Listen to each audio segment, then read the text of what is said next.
Greetings, my fellow freedom lovers and sovereign thinkers. This is LO3's newest podcast. My name is Craig, transmitting from the beautiful Swampy Mangroves of South Florida. And today's date is Sunday, April 21st, 2019. So let us begin.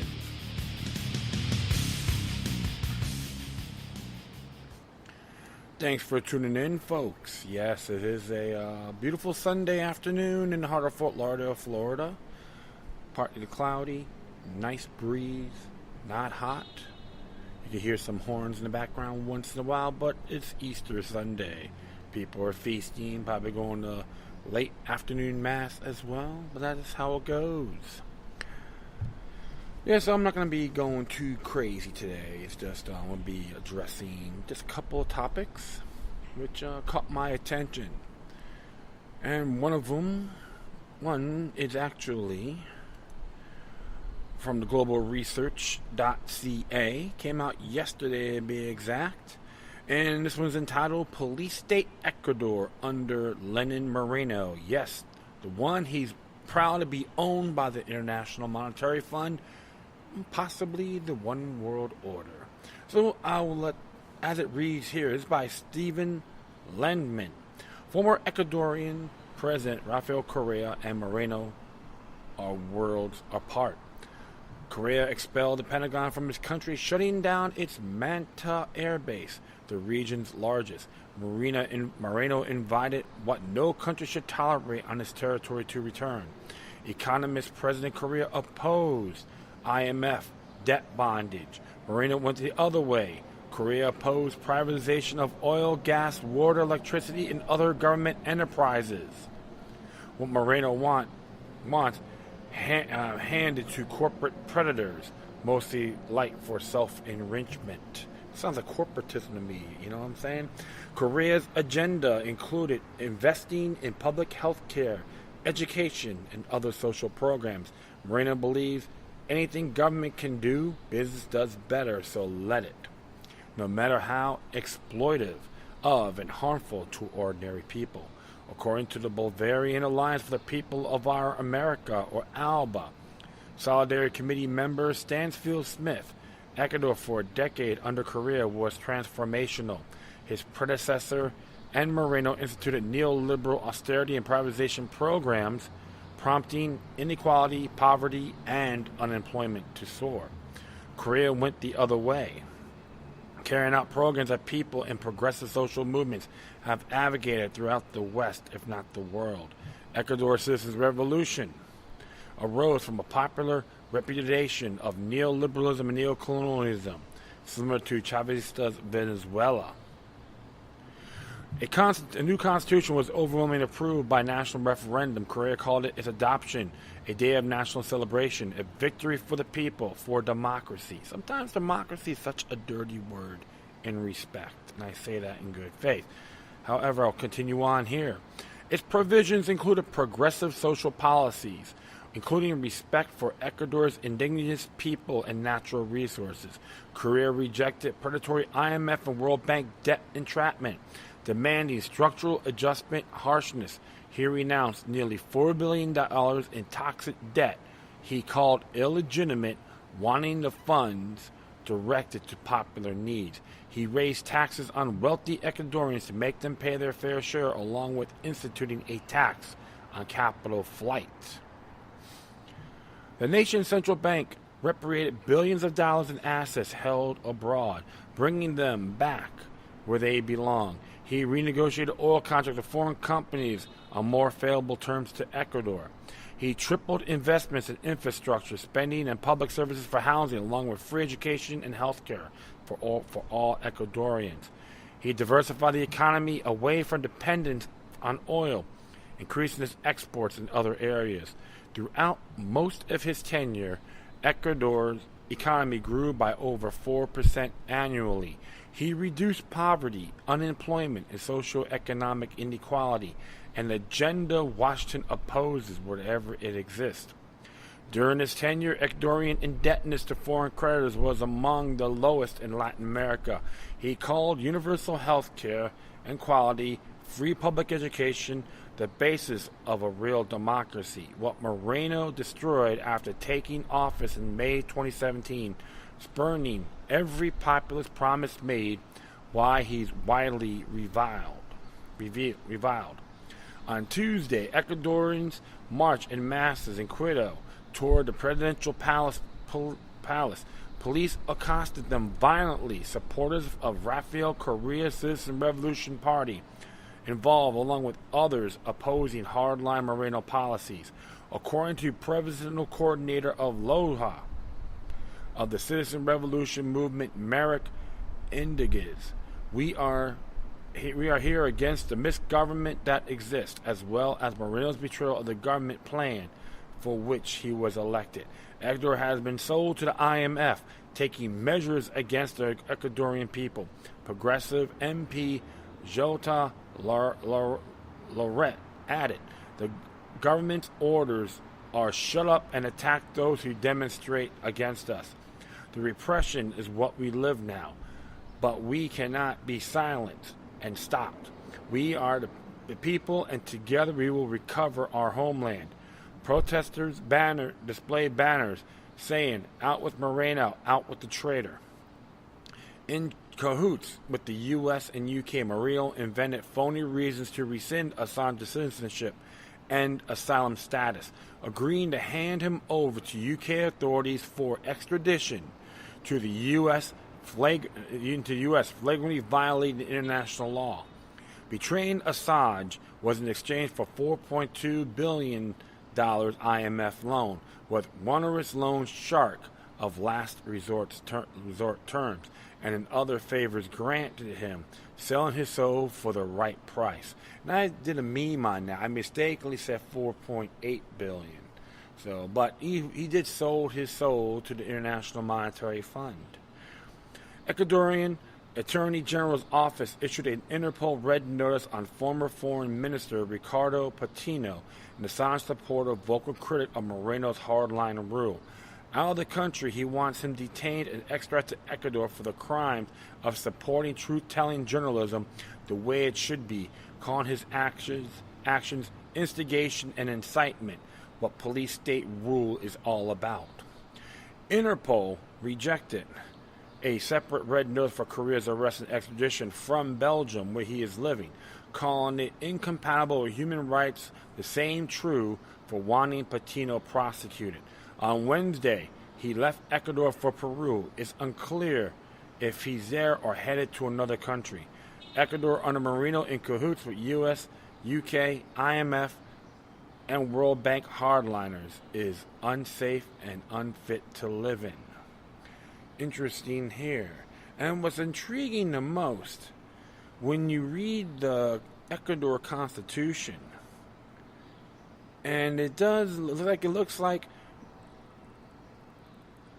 President Moreno has proudly breached his oath, if you know what I'm saying, especially on basic principles, okay?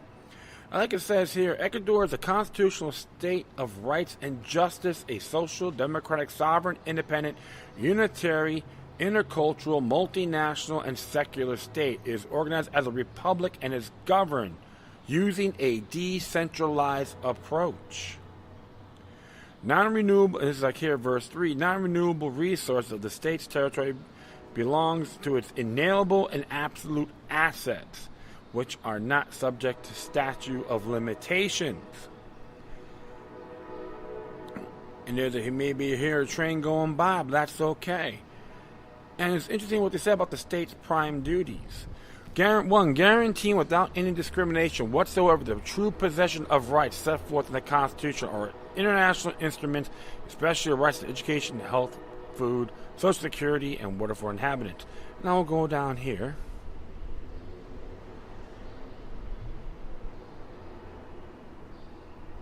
And like it says here, number 8, guarantees inhabitant right to culture of peace, to integral security, and live in a social democratic society free of corruption. Well. President Moreno, can you please explain that to the beautiful people of Ecuador and throughout the like-minded world? And even though it goes on here, because they say that Julian Assange was considered a citizen, right? Now, like it says here, Chapter 2, or Article 6, it says here, male and female citizens, all male, female, and male Ecuadorians are citizens and shall enjoy the set forth of the Constitution. And like you see right down here, Ecuadorian nationality is obtained by birth or naturalization should not be forfeited because of marriage or dissolution of acquiring another nationality. So this guy likes to contradict his own belief system, I would say, his oath. And of course, says here, Article 8, the following persons are Ecuadorians by naturalization, according to his predecessor, he got citizenship. It says that those who obtain a naturalization card, 2 underage foreigners adopted by a female or male Ecuadorian who shall keep their Ecuadorian nationality as long as they don't express their wish to the contrary. And of course, there it says here, all the way down, I will go all the way down to number 5 of this section of article. To those who obtain Ecuadorian nationality for having provided important services to the country on the basis of their talent or individual effort. And it says here about Article 9, 4 persons in Ecuadorian territory shall have the same rights and duties as those Ecuadorians in accordance with their constitution. And when you examine that, folks, Ecuadorian embassy in London is jurisdiction to that country, correct?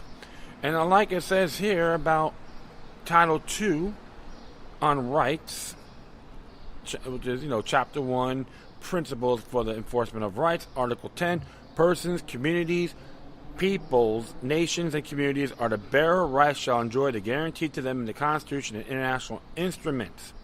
Nature shall be the subject of those rights that the Constitution recognizes it for it.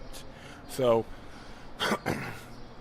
basically what they're saying here, natural rights are legit in Ecuador, in the nation or its territories. And it says here in verse 1 of the Article 11, the exercise of rights shall be governed by the following principles. 1. Rights can be exercised, promoted, and enforced individually or collectively before competent authorities. These authorities shall guarantee their enforcement. 2. All persons are equal and shall enjoy the same rights, duties, and opportunities.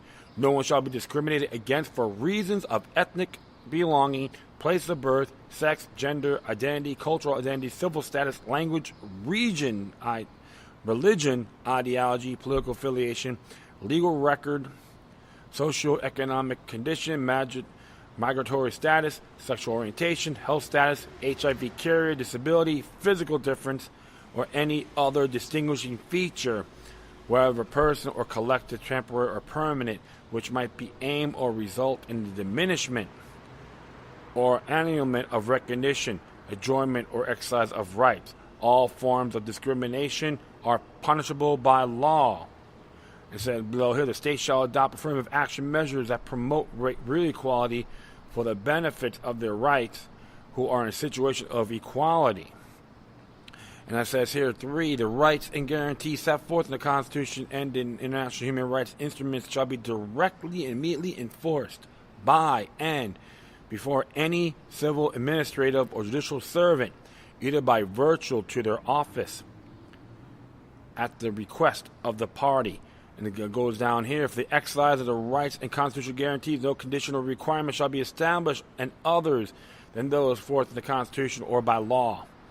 And below here, rights shall be fully actionable. Absence of a legal regulatory framework cannot be alleged to justify their infringement or ignorance thereof to dismiss the proceedings filed as a result of these actions or to deny the recognition.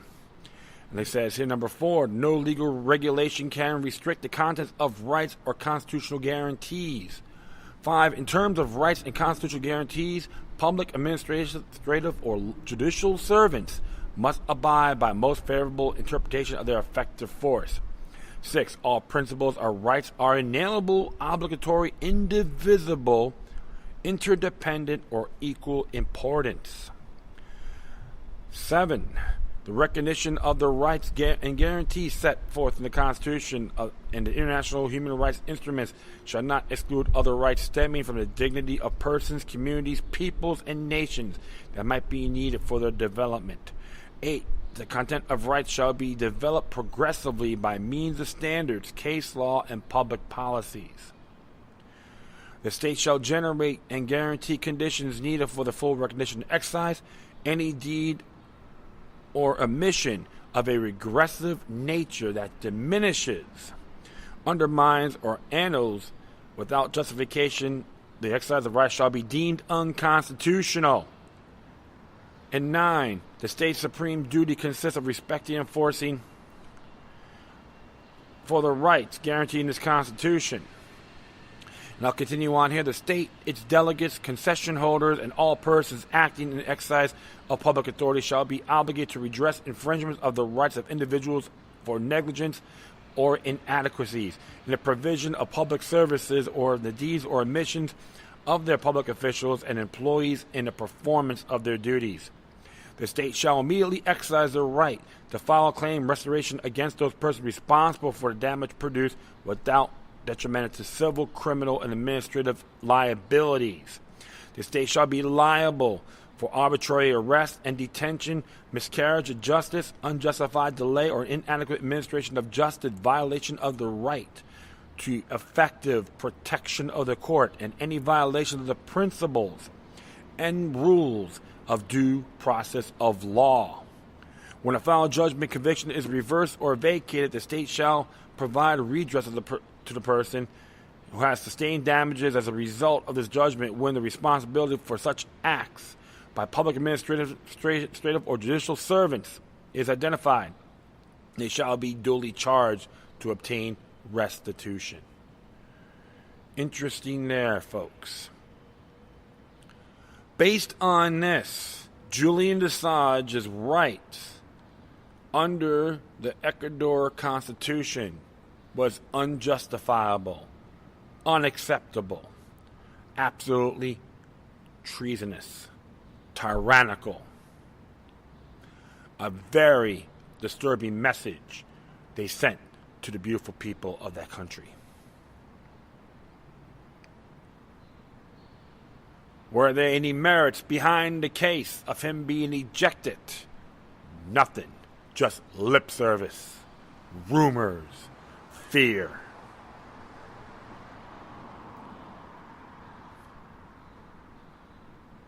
I'm not afraid to call out a man that sold his rear end to the banksters. He's up there with all the other quacks in past times that people still like to praise. And I don't have to explain myself. If you hear my show for a long time, you understand where I'm coming from. Moreno is a traitor to the Ecuadorian people, to his oath of office. He is nothing more than a garbage in the eyes of freedom-loving people. He is a press hater. He despises liberty-minded individuals. He's a user. In his term of government, he loves to control the people's minds. Likes to use force. And don't worry. They say that the American people are brainwashed. Not all. We know what's going on down there. And we do have the power of nullification. We're not afraid to write letters to our president and beyond to say no extradition to Julian Assange. It is the war on the press. We defy police state. And what we learned from 9/11, tired of the tyrannical cancer. Shame on you, Moreno, and all your Uncle Tom and Aunt Jemima lackeys that follow you. The her conformity, meek and unmeritable that you are. You sold your rear end to the banksters. You're not like John F. Kennedy or the true rebels, mavericks of Ecuador. And don't get me wrong, the article can be a little progressive at times. I'm not going to agree with it completely. However, there's tyranny. I'm not afraid to call it out. Moreno should be charged for treason, as far as I'm concerned. Anyone else that's involved. ought to be ashamed of themselves, including the ambassador of Ecuador that let the London police go in there. He needs to be thrown in jail as well and be a conspiracy to treason as well. So all I gotta do, I'm gonna leave all this both in my footnotes, and you folks can take it from there. All right, I'm gonna do one more here, and this one came out today from the American Free Press. It says here, doubling down on Russian collusion. It's by Donald Jeffries. It says here, the Democrats just can't seem to give up the Russian fairy tale. Determined to believe President Trump is guilty of collusion with Russia. But the real story involves Hillary's meddling. Now a new foreign connection has emerged. Ukraine top prosecutor has said he's investigating a tape recording that was released, which allegedly revealed a top law enforcement official admitted his agency has leaked the records in order to help Clinton's campaign. And as it reads here, when findings of special counsel Robert Mueller were finally announced in late March, those have been trumpeting collusion fanatically didn't take it very well. Mueller found absolutely no evidence of any collusion between Trump campaign and Russia. And exorbitant Donald Trump called a complete and total exoneration. Democrats and anti-Trump celebrities were almost apoplectic in their reactions. Cher tweeted, "I have not, nor will I, change my opinion of Trump. He's evil, or his ties to Russia. He is up to his neck in crime and corruption. I believe I'm lip syncing. Take the money and run."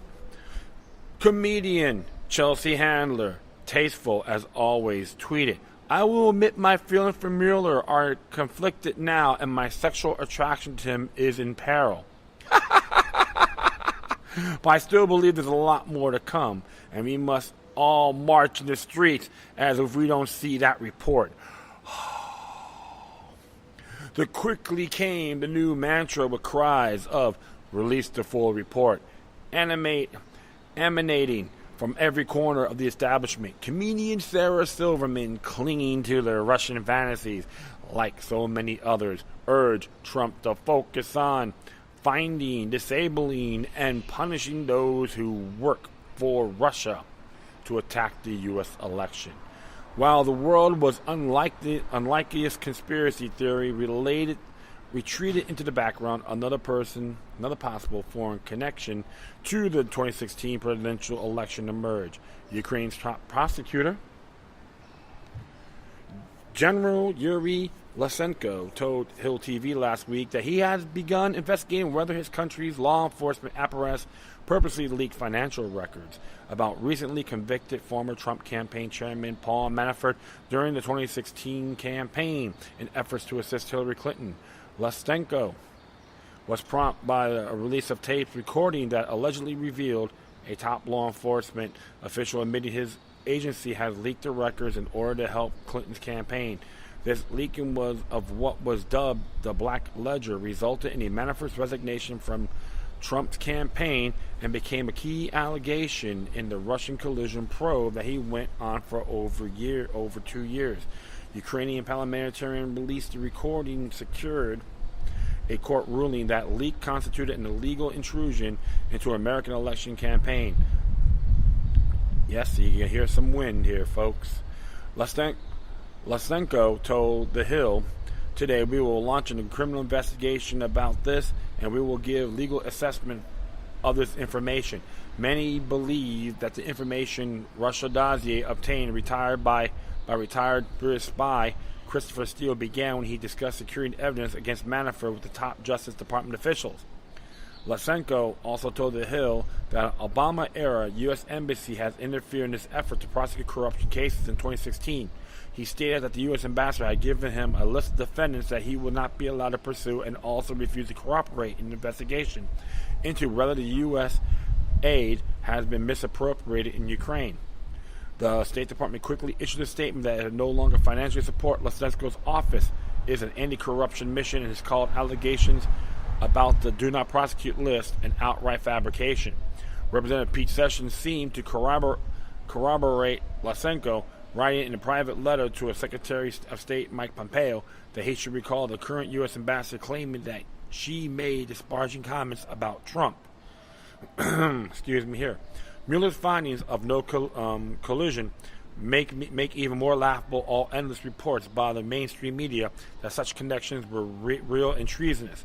MSNBC's Joe Scarborough claimed the media had nothing to apologize for and declared, What would you have had the media do over the past 2 years when Donald Trump lied throughout the 2016 campaign about his contacts with Russia?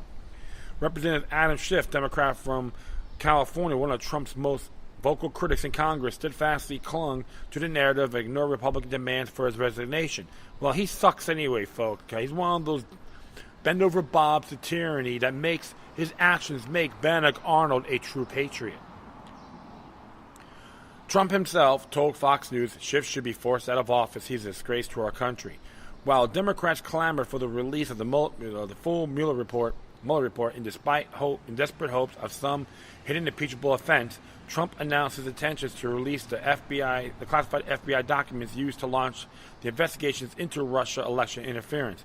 Attorney General William Barr told Congress the investigation did not establish that members of the Trump campaign conspire or coordinate with the Russian government in its elections interreference